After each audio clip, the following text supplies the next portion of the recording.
Hi everyone, my name is Marissa Peterson. I'm going to be talking to you about the Shawnee Tribe.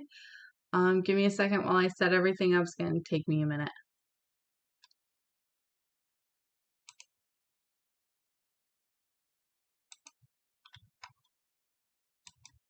Alright, here we go. So this is the Shawnee Tribe.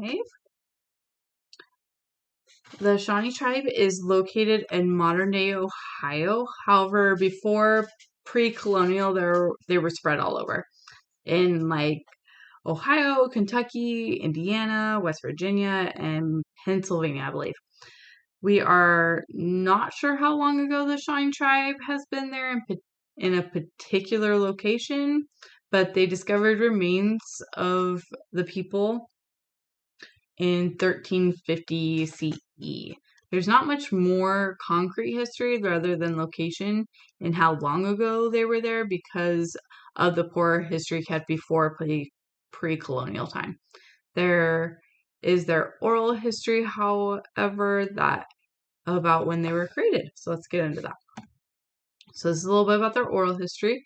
It was told by two chiefs in the 18th and 19th century. The story of the creation and creator. There's a brief quote down here about it. And that's from one of their stories, which is this story.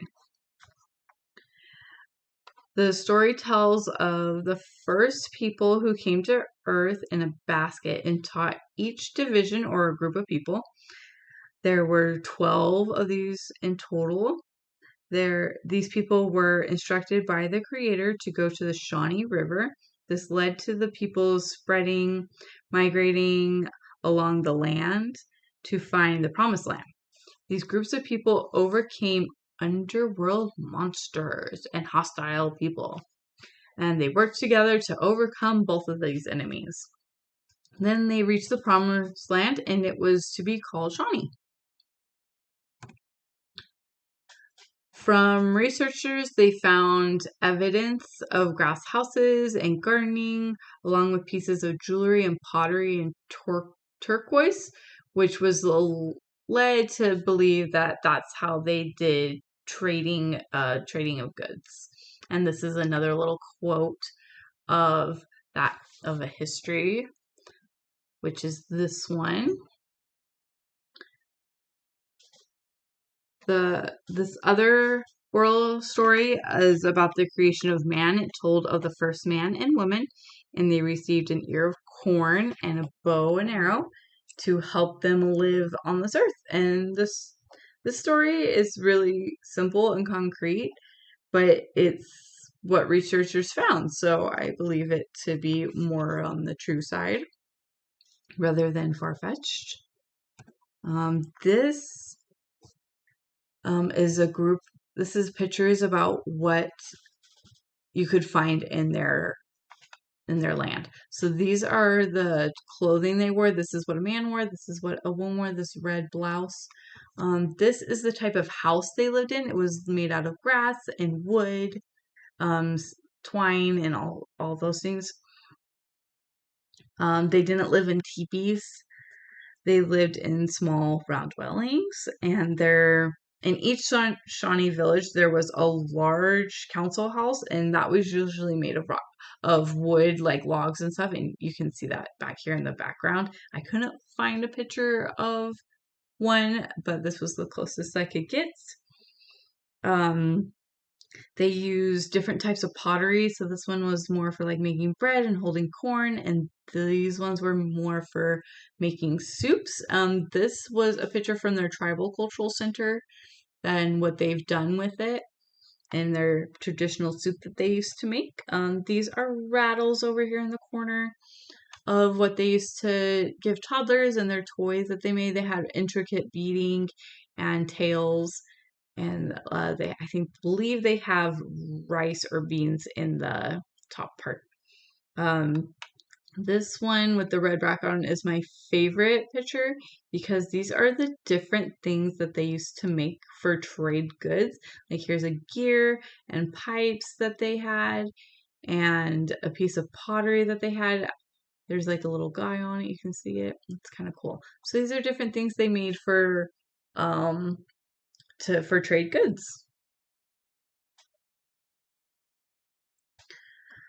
The part of history that's better kept is when they had contact with the British. There were books about how the British disrupted their lives by making them find new allies and places and people to trade goods with, including the British, not just other tribes.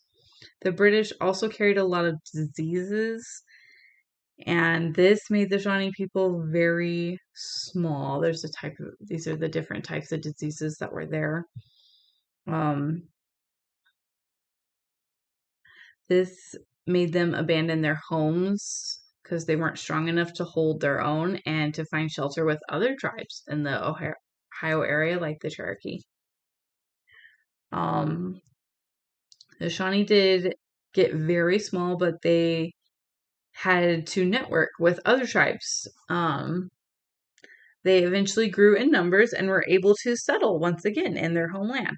Things did not really change until the American Constitution was introduced, because that kind of disrupted a lot of things. This is a map of different dates of where a map with different dates on here of where the Shawnee tribe were located. They're mostly along this Missouri River and Mississippi River up in this corner. They settled there because it had the better resources. And they did spread out, though. They spread out all the way down in here and down into this Shawnee town, which is where they settled more later, like in the early 1800s. Late 1700s is where this took place. So the conflicts with Americans. Conflicts with America became a constant battle. It all started when a frontiersman named Daniel Boone went over the Appalachian Mountains and was starting to settle in the Ohio Territory because there was told of land there. And he was the only one brave enough to go and had the skill set to make it through the mountains. Anyways, he ended up making a settlement named Boonesboro. He was out hunting when the Shawnee chief Blackfish and members of that tribe captured him. This was a sign from the Shawnee to not settle here. Like it bring horrible things to the Americans, and they'll just basically they'll get captured and die if they settle out here. That was the message they were trying to relay. However, Daniel Boone escaped, and he did flee to Boonesboro, where he made a stand against the Shawnee chief. It lasted for 10 days, and the Blackfish was unsuccessful of capturing it, and they eventually went home to their village. Later, a group of Americans from Boonesboro, not including Daniel Boone, they went and destroyed the Shawnee village, and Blackfish was killed. His son Tecumseh was not, however, but he was very young at the time. And Tecumseh became a very famous Shawnee chief and warrior. That is what most of this time period focuses on, is his time as chief. So he was left with a lot of rage and anger, and he eventually grew up and he became the chief. There's a few things he did. Was he tried to rebuild his people, and he was successful at it. He united many tribes to make and stand against the Americans.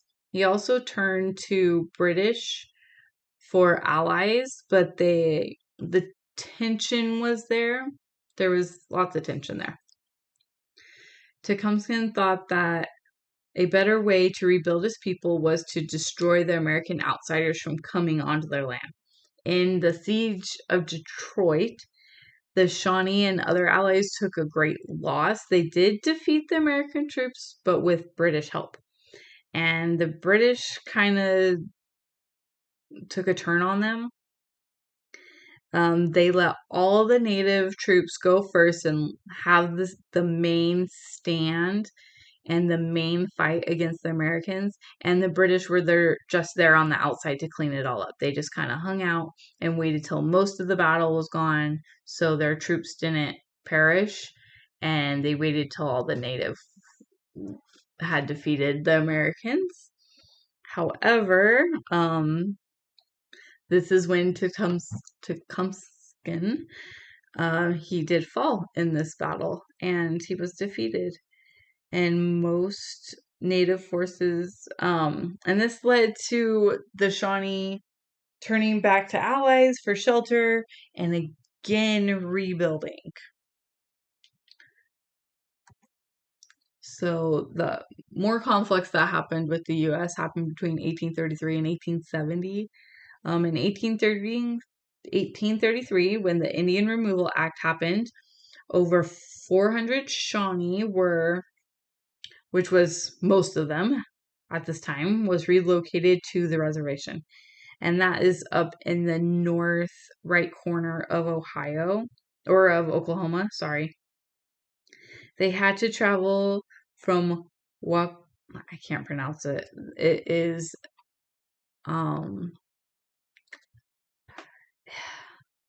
Wapakatona and Hog Creek, which was a really hard path for most of their elders and young ones, which is what most of the tribe was made of at this point. With some time passing, in 1852, they created a nation council. This was the start of the Shawnee to become independent. The Penny Treaty was passed in 1854. This gave the Shawnee the right to survey their lands, like to have their lands as theirs. The problem that they had with American were the squatters. They kept coming onto Shawnee land, and they caused all sorts of like little problems. Like they would steal and break things and just be where they weren't wanted. So this is a timeline that represents the Shawnee what they were going through before they became independent people. In 1860, the Shawnee started to be taxed for their land, making finances hard and of little. Then when the American Civil War happened, people who did not want to be involved in the Civil War and in that conflict, they fled north, making their way onto Shawnee land because it was closer than going all the way up north into up further. This was a little bit closer and more settled by the Shawnee. And so this was making it difficult for Shawnee to upkeep on things, and they had little money to do that. And in 1867, the Shawnee Nation was ruled an independent nation by the Supreme Court. But due to the lack of funds, the National Council ceded and remained Shawnee land in Kansas in the U.S. The Shawnee left their homes yet again because they couldn't stay there because of funds, only after 40 years. They're only there 40 years. They tried to go to the Cherokee Nation. Not all Shawnee wanted to go, and so it divided the Shawnee into different groups. There's the Sikina Shawnee, which is now known as Eastern Shawnees. The Avidity moved to like more the Canadian River, which is further up, and most Shawnees most of them did go to the Cherokee Nation though. In today's time, the Shawnee are not a proud people, they are a proud people. And in 2000, the Shawnee Tribe Status Act restored the Shawnee Tribe as a Junior Indian nation. There are now 3 independent Shawnee communities. The Shawnee Tribe, which is this one up here with the gold stars.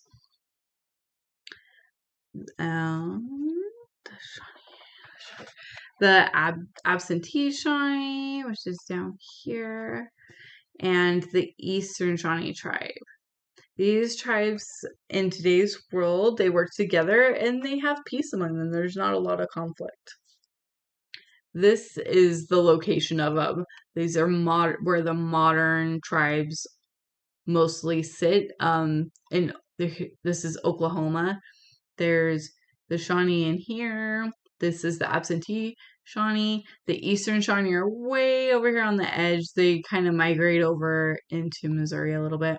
And then the main Shawnee tribe is in Miami, Oklahoma, and their cultural centers are there too. This is a picture of outside their cultural center. Some current events that have been going on within the tribe. They're restoring the Methodist Shawnee Indian Manual Labor School and Fairway. This led to Orange Shirt Day, which is September 30th, which reminds the people of the children who died in the boarding schools in the U.S. in the 19th century that we have been going over. One of the most current events took place on February 2nd of this year. It was the Shawnee Youth Language Fair. This fair helps students from any of the Shawnee tribes to enroll in other federal recognition tribes, not just Shawnee. Because when the Shawnee dispersed and moved to different tribes in different parts of the land, they had relationships with other tribal members and different tribes, and they had children. So they wanted to get together and create this great group for the children where they could get benefits from both tribes and be represented in both tribes and not just one. And it helped them with government issues and things like that to be recognized as a whole, which is really important to the Shawnee because there's not a lot of them. There is more now, but still not as many as some tribes. Another event, the current chiefs of the Shawnee tribe made a promise, and this was the promise. It was to protect and preserve the Shawnee land and history and to continue to make the Shawnee Nation a proud nation once again. This concludes my report. I hope you learned a little bit more about the Shawnee tribe and have a better appreciation for them and what they've gone through, which was quite a lot, and they're still rebuilding from it. And these are my works cited for the professor.